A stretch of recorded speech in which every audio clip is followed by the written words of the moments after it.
এবং 1947 সালে BA pass করেন। 1948 সালে তিনি ঢাকা বিশ্ববিদ্যালয়ের আইন বিভাগে ভর্তি হন। এ সময় শুরু হয় তার রাজনৈতিক জীবনের সংগ্রামী অধ্যায়।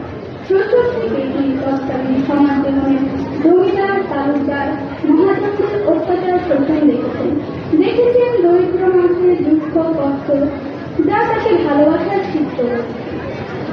আর ন্যায়ের বিরুদ্ধে সত্য ও ন্যায় সংগ্রাম করতে শিখেছে। বঙ্গবন্ধুর সুন্দর কবি সকল হোক সুন্দর হোক, অমর হয়ে থাকুক শিশুদের মাঝে। শিশু দিবসে এই প্রত্যাশা করি। সবাইকে ধন্যবাদ। বিশ্বজয়ী তুমি পাড়ার ছেলে, হাজার বছর খুঁজলে তবে এমন ছেলে মেলে, শুনবে তাহার গুণের কথা নেই তো যাহার শেষ। তার সাহসী আমরা এলাম স্বাধীন বাংলাদেশ।